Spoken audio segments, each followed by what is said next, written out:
So a significant beat here. Their margins coming in higher than expected as well, 40%. Estimates coming in, it's supposed to be at 36%. As we're looking at their data center and AI revenue, a very important number that was highlighted by many people we spoke to today, coming in at 4.12 billion, estimates calling for 3.97. Their foundry revenue, another number that was heavily in focus, 4.24 billion, estimates calling for 4.5. So a slight miss there. Overall revenue for the quarter coming in at 13.65. That's also a beat over expectations, calling for 13.11, and it's up 2.8% year over year. Now, before we talk about some of these guidance numbers they're giving for the fourth quarter, I want to bring Sam and Kevin Green back into the conversation to talk about some of these takeaways we're getting just from these initial numbers. You know, as we're taking a look at the chart, the street likes it. We're up more than 3%. While we're loading everybody up, and KG, as you're looking, I'll just read a couple of these guidance numbers here. Fourth quarter revenue expected to be between 12.8 and 13.8 billion dollars. They are looking for, and that's the only one we're seeing here. Server demand was a surprise positive. Shares are obviously up here, and they are signaling the end of Windows 10 as well. So another interesting announcement here. KG, initial thoughts as we're just getting everything across the wire.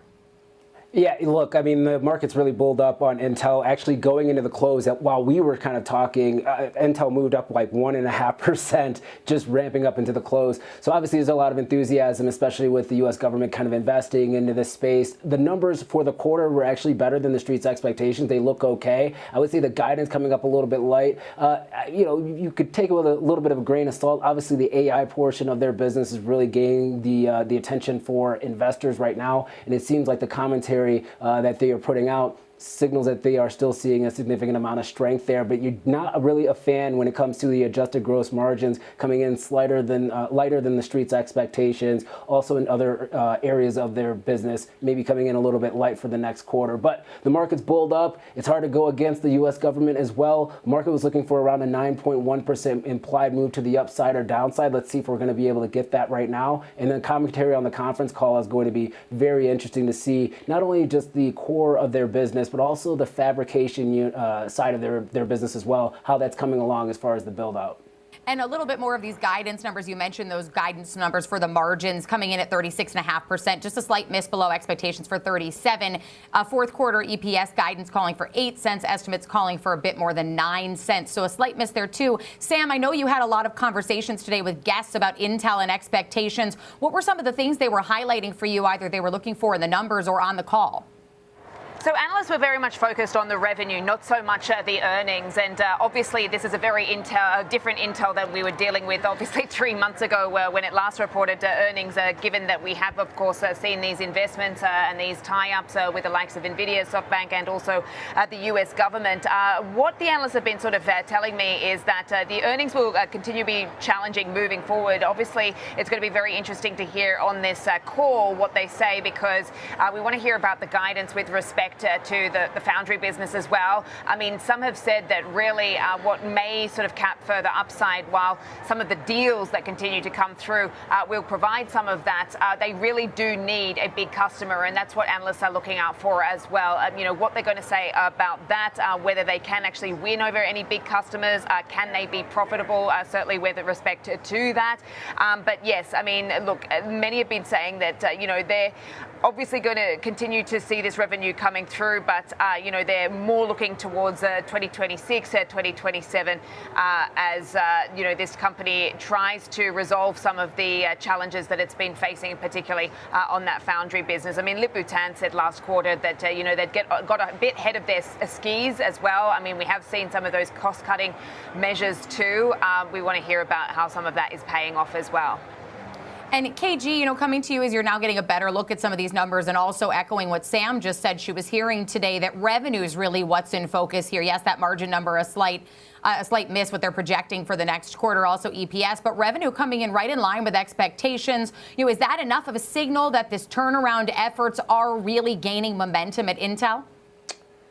That might be the case. Look, I think the market is really focused on the commentary within this note, and maybe not so much the numbers. If we kind of look at the business unit revenue and the trends here, actually, if you're looking at it year over year, data center and AI, that was actually down 1% on a year over year basis, which is actually unique to me a little bit. If that's one of the fastest growing segments, you wouldn't have a year over year decline.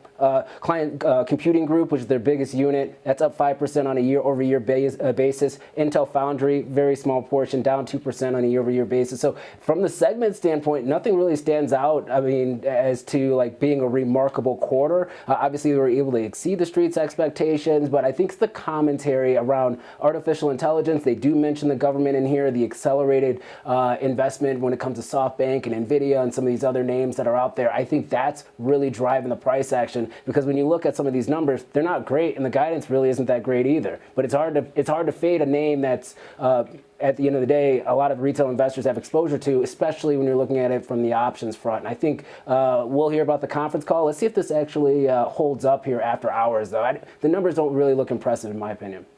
All right, well, the numbers are holding up for now, but like everyone has been saying, this is a conversation about hearing what management has to say and what the analysts want to ask on this call. But Intel posting a top and bottom line beat.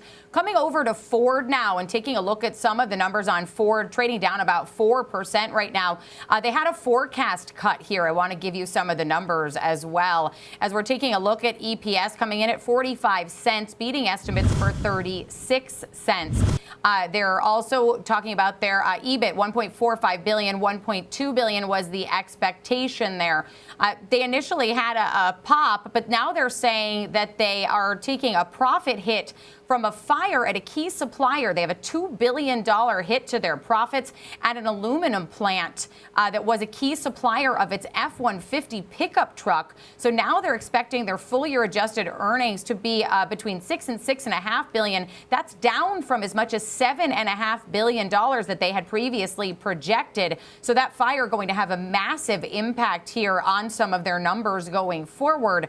That fire happened in September. They're just detailing this now. But sending shares down quite a bit. You know, KG, as we're just getting these numbers in here, you know, a lot less focus in the headlines I'm seeing coming across the wire on the numbers themselves, as opposed to that massive charge they're going to take from this issue at this plant.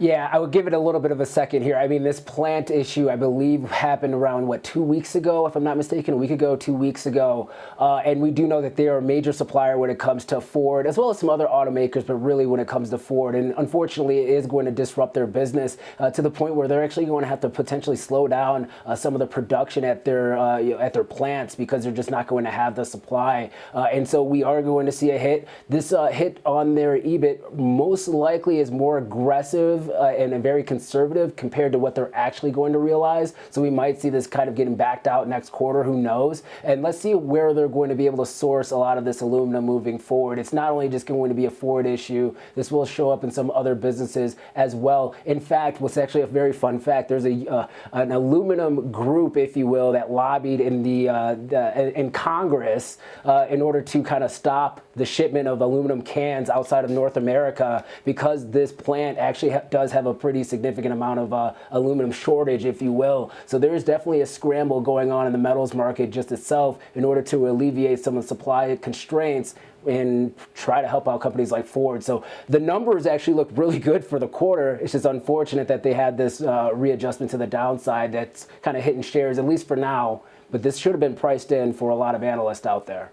Yeah, and you're right. That was about a month ago now. September 16th was that fire. You know, and Sam, I know we've talked extensively about GM, sort of the only other one we have to compare now against Ford, and they had their lowered tariff impact and a lot of bright spots here. You know, is this sort of part of the earnings theme we're seeing here, that one small issue like we saw with Netflix and this tax dispute is enough to just pull a big drag down on performance?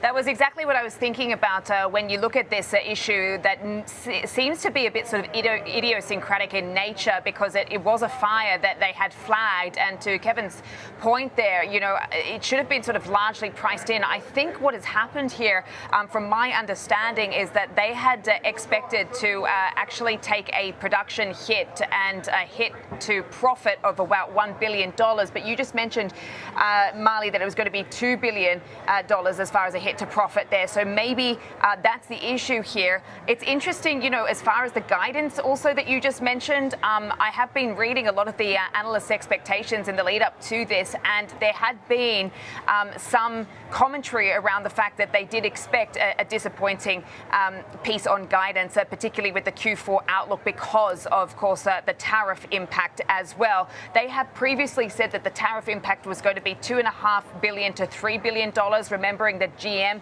the other day came out and said that this is actually going to be in the range of 3.5 to 4.5, which is lower than what they had been expecting. And we did see actually Ford shares rallying off the back of that. So that's going to be very interesting part of the story as well. But look, a lot of the expectations had been that the revenue should grow for this company also, because we do know that they did see higher vehicle sales, selling about 546,000 vehicles in Q3, up 8%. So I think, in summary, things will be very interesting to see as far as the commentary is concerned.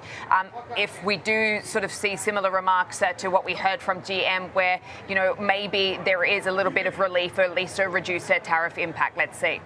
Yes, certainly, and you mentioned that revenue number there. It is coming in at a record. It's at $50 billion, topping their $43 billion that analysts expected. So we did see that. They had a strong performance in terms of their revenue and their operating income for Ford. But that issue at the plant, recovering slightly. We're down less than 1% now for Ford, and Intel now up 5% on their report. But thank you, Kevin Green, for being with us to break down those key earnings for us.